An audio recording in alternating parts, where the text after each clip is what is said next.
Hey everyone, I'm John. I collect cards. This is a video I was not planning on doing, but sometimes things work out the way they do. I'm about to send my first all modern card submission, grading submission, and it's going to Tag. I took advantage of their Black Friday deal. They dropped a $12 offer per card, 30 business day turnaround. I've been thinking about doing it, and I've missed on a few other drops before. This one was the cheapest yet, so I thought, why not? Let's see if we can get in. I did, and so I am getting ready to send them out. I'm going to flip the phone around and show you what I'm sending out to Tag. Okay, so it's going to be a 10 card order to Tag. Again, was able to take advantage of their $12 per card offer, and there's been a batch of cards that I've kind of had over the course of the last couple years that I thought maybe it'd be worth grading for modern cards with probably the intention to sell, but some I might just hold on to.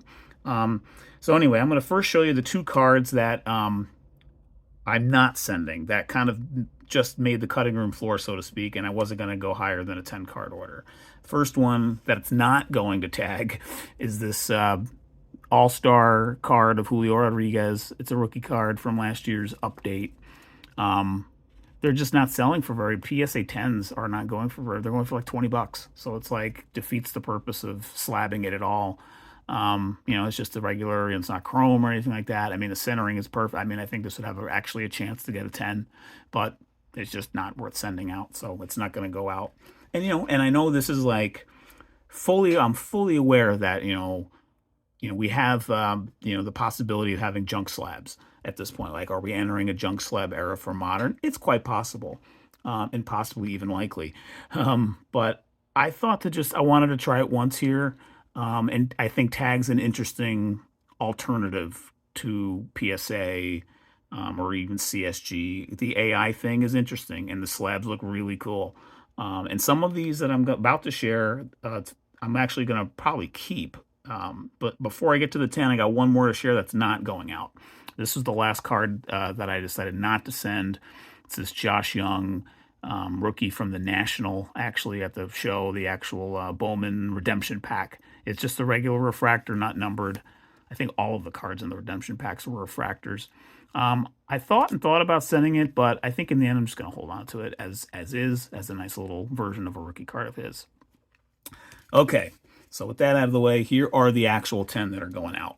And I'll try to go through these fairly quickly. The first one is an Anthony Volpe, Topps 2023 Chrome refractor. A lot of these, I still need to take these out of the top loaders and get them in card savers. I'm recording this not long after I put the order in. Some of them are already in card savers, that in which I really had the thought of sending them in for grading possibly someday. And here we are. We're at that time.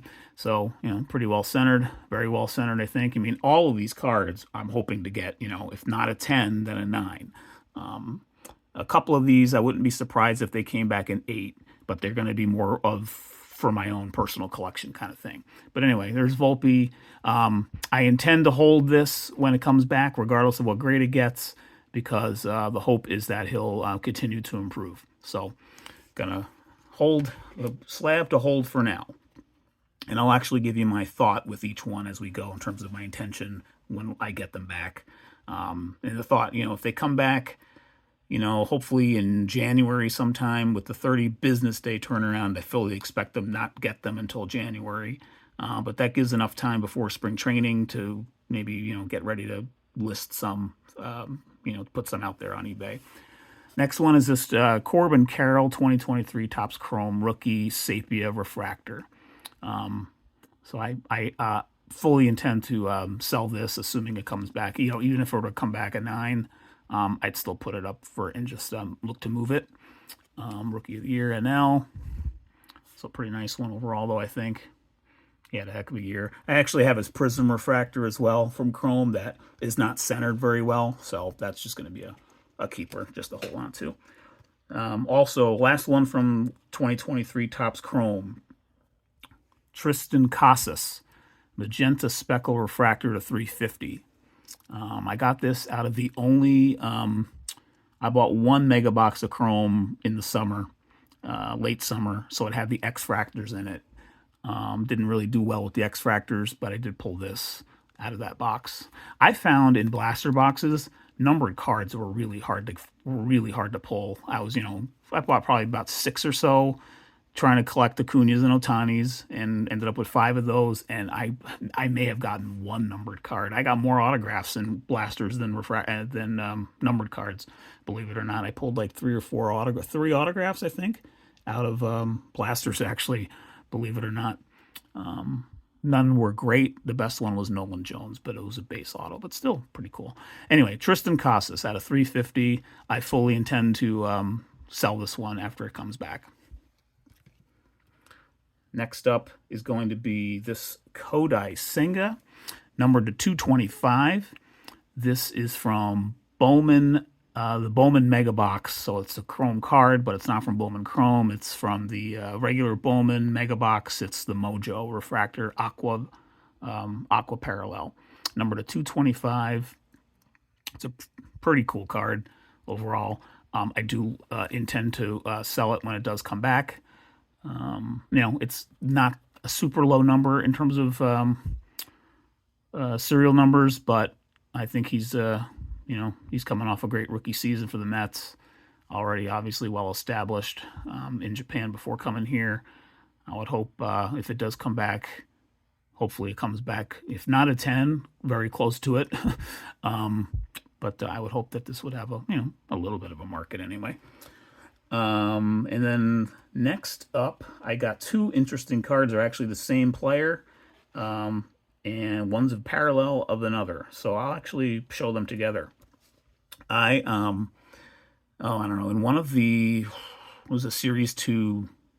I bought a Series 2, either a hanger box or a blaster box at one point late in the summer, just for whatever reason. I think it was a hanger box, actually. I don't think I was buying blasters. It was probably just a hanger I got for, $11 or whatever. And it turned out I had like a redemption card for Topps Now, like $10. And it was an interesting card I hadn't pulled before. A $10 credit. So I used it, and it turned out to be right when Jason Dominguez started off strong for the Yanks in September. And so there was a card available there. I went ahead and got this one. But wouldn't you know it, this came with it. So I've got a Jason Dominguez, that's card 812 in Topps Now from last year. So it's not the first one they put out of Dominguez when he came up. I believe it's the second one. And it says 4th Yankees player to homer in 2 of his first 3 games. But I haven't one that's numbered to 25. And then the regular one, so they came together in that little, jewel box they send these in. I picked up a couple of these along the way, or do the Topps Now buys once in a while. And it's the first time I got a parallel with it. So I plan to sell at least one of these. We'll see how they do in grading.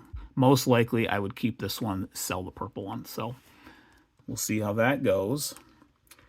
And then 4 more cards I'm going to show here that I'm going to be sending in.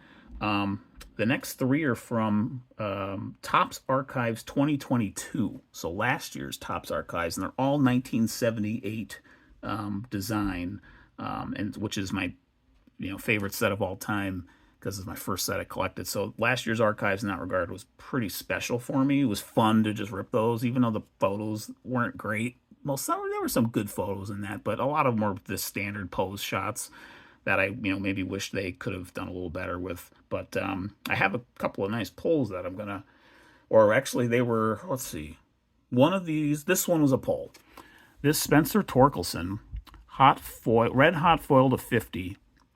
I pulled this out of a hobby box, and it's actually a design variation as well because the Tigers script and the border stripe in brown and orange here, they're in reverse of what 1978 was usually for the Tigers. So Tigers was usually in brown, and that border was in like orange, and here it's reversed. So it's actually got 2 things going for it. Pretty cool card. This one, actually, I'm probably going to keep because I'm kind of pulling for Spencer Torkelson. I live in Michigan. He seemed to have a pretty nice second half of the season last year. We'll see what he could do. Can he become that 40 homer slugger that is, has been in his potential? Is he a future Pete Alonso type? Fairly low batting average, but got some booming power. He doesn't play in the best ballpark for that half the time at Comerica, but we'll see. So we'll see how that one does. Again, most likely going to keep that one. And then just to have in a slab. And the next two, I'm definitely going to keep both of these. I shared this card in a recent video. My Derek Jeter at a 15 that I got in a break. But wouldn't you know it, when I pulled this, I was just super psyched about this card, but then 1978 cards in archives in general. And I went out and actually bought this card last year on eBay. So I actually have two of these. I live in Kalamazoo. He's in Kalamazoo. He grew up here. I didn't grow up here, but it's my home now.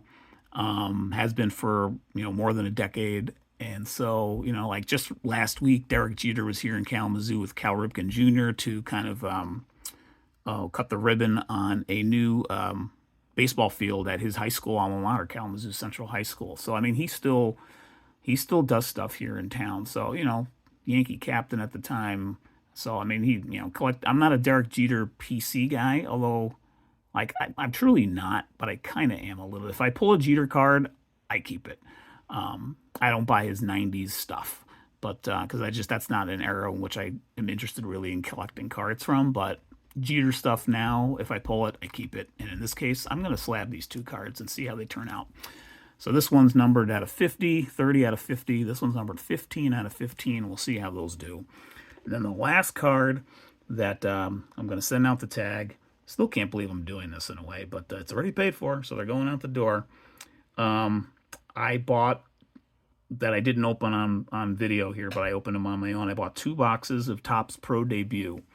I think it's a good deal. It's a fun rip. It's like $65 a box. I bought them right from Topps, actually. I think they were $65 a box at 4 autographs per box. None of them were very good. Maybe a couple of okay ones. Yeah, I got a couple of okay parallels, but then I pulled this parallel. And this was the best card out of the 2 boxes, I think, that I pulled. Evan Carter, Rangers star, all of a sudden. Here's his card from Frisco, AA, earlier this year. And it's numbered to 50. And it's a pretty beautiful card. It's really nice. It's numbered 29 out of 50.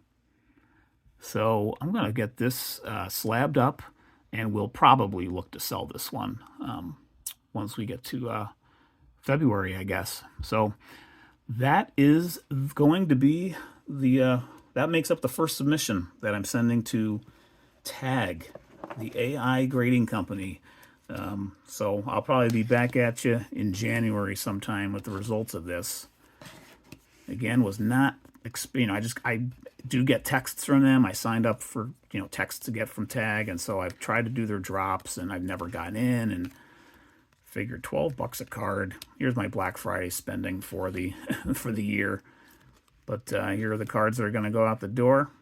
And with that, there's my video for you. Take care, and I'll see you on the next one.